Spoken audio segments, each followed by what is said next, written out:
नमस्कार माऊली. चला ज्ञानेश्वरीच्या सहवासात ज्ञानेश्वरी अध्याय 2 मधील 291 ते 296 ओव्यांच्या सहवासात आपण जाऊयात.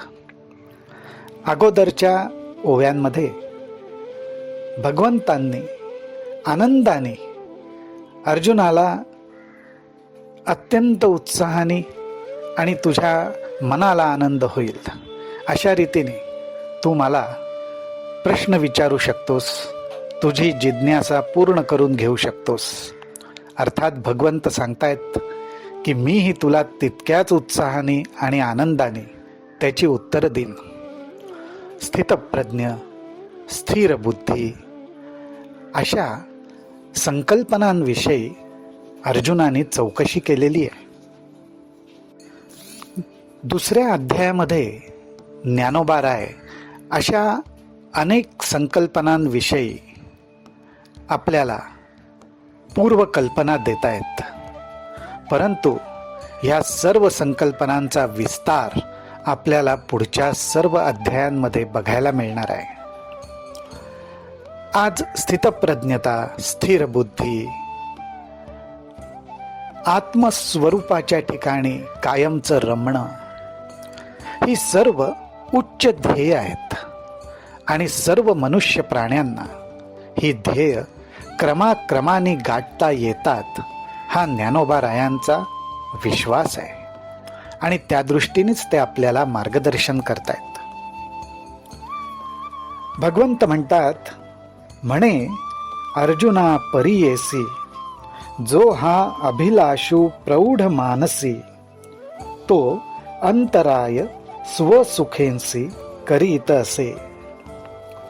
आत्मसुख भोगण्यामध्ये कोणत्या गोष्टी अडथळे निर्माण करतात, तर जीवाच्या ठिकाणी विषय सुख प्राप्त करण्याची इच्छा आणि विषयांपासूनच सुख मिळतं हा दृढ विश्वास हेच अडथळे निर्माण करतात आणि त्यामुळे तो अंतराय स्वसुखेंसी करीत असे. परंतु भगवंत म्हणतात, जो सर्वदा नित्य तृप्तो अंतःकरण भरितो परी विषया माझी पतितू जेणे संगे कीजे. अहो, हा जीव मूळता आनंद स्वरूपच आहे, सुखस्वरूपच आहे, परंतु त्याला त्याच्या स्वतःच्या ह्या मूळ स्वरूपाचं विस्मरण होतं. आणि ते विस्मरण कशामुळे होतं किंवा विस्मरण झाल्यामुळे तो काय करतो, तर ह्या विषय सुखांच्या पाठीमागे लागतो. त्या ठिकाणीच तो आसक्त होतो आणि त्यामुळे त्याच्या अंतःकरणात आत्मसुख परिपूर्ण भरलेला आहे याचा त्याला विसर पडतो. आणि हे सर्व कशामुळे होतं, तर भगवंत आपल्याला सावध करतायत. ते म्हणतात, तो कामू सर्वथा जाये जयाचे आत्मतोषी मन राहे. हा काम म्हणजेच इच्छा, विषय सुखाबद्दलची इच्छा किंवा विषयांपासूनच सुख मिळतं ही कल्पना, ही ज्याच्या अंतःकरणातून जाते त्याचंच मन आत्मसंतोषी आत्मसुखापाशी राहायला लागतं. माऊली, याचाच अर्थ असा की ज्या ज्या प्रमाणात आपल्या मनातून विषयांपासून मला सुख मिळवायचे ही इच्छा कमी होत जाते, तसतसं आपलं मन परमेश्वरापाशी आत्मसुखापाशी राहायला लागतं. जसजसं आपलं मन परमेश्वरापाशी आत्मसुखापाशी राहायला लागतं, तसतसं मनातील विषयांबद्दलच्या इच्छा कमी व्हायला लागतात, असंच म्हणता येईल. ज्ञानोबाराय म्हणतात, तोची स्थितप्रज्ञू होये पुरुष जाणे. त्यालाच स्थितप्रज्ञ पुरुष असं म्हणतात. ह्या खुणा, ही लक्षणं जी अर्जुनाने भगवंतांना विचारली होती ती ज्ञानोबाराय आपल्यासमोर प्रकट करतायत. अहो, तुकोबारायांनी सुद्धा एके ठिकाणी म्हटलंय, विषय तो त्यांचा झाला नारायण. मनाला काही ना काहीतरी विषय लागतोच, पण जेव्हा तो विषय नारायणच होतो, दुसरा कुठला विषयच राहत नाही, अशा अवस्थेला साधकाचं चित्त जाऊन पोचतं. आणि अशा रीतीने आत्मसुखापाशी ज्याची मती अर्थात मन आणि बुद्धी स्थिर व्हायला लागलं की त्याच्या ठिकाणी काय लक्षणं दिसतात, तर नाना दुःखी प्राप्ती जयासु उद्वेगू नाही चित्ती आणि सुखाची या आरती अडपैजेना.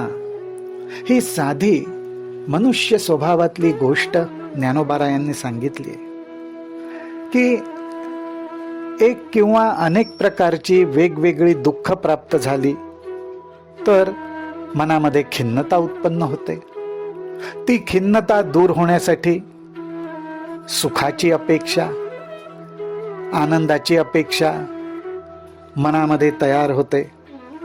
परंतु माऊली म्हणतात, त्याची स्थिर बुद्धी झाल्यामुळे किंवा स्थितप्रज्ञ अंतःकरण झाल्यामुळे त्याच्यामध्ये खिन्नता उत्पन्न होत नाही. आणि खिन्नता उत्पन्न न झाल्यामुळे तो आता मला सुख मिळावं अशी इच्छाही व्यक्त करत नाही, तर एक प्रकारे सर्वस्वी आपला भार भगवंतावर सोपवून ही सर्व भगवंताची लीला आणि त्याची इच्छा ह्या वृत्तीने सर्व घडणाऱ्या गोष्टींकडे तो बघायला लागतो. आणि तो बघू शकतो त्याचं कारण एकच, त्याचं मन भगवंतापाशी गुंतलेलं असतं. म्हणून भगवंत म्हणतात, अर्जुना तयाच्या ठाई काम क्रोधू सहजे नाही आणि भयाते नेणे कही परिपूर्ण तो कसा असतो, तर त्याच्यापाशी विषयाची इच्छा नसते आणि विषयाची इच्छा पूर्ण झाली नाही म्हणून त्याच्या मनामध्ये राग किंवा द्वेषही उत्पन्न होत नाही.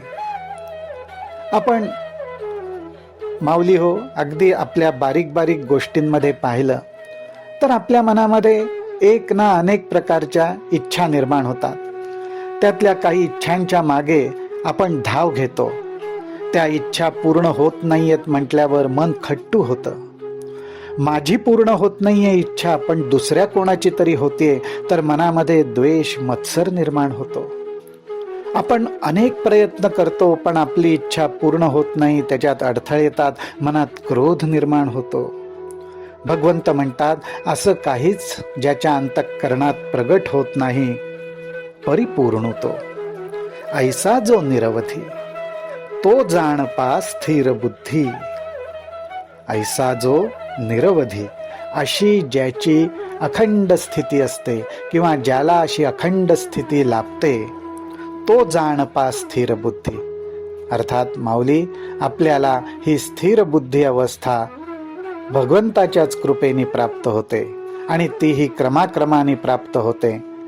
एक प्रकारे ह्या संकल्पनांद्वारे माऊली आपल्या समोर ध्येयच प्रगट करत आहेत.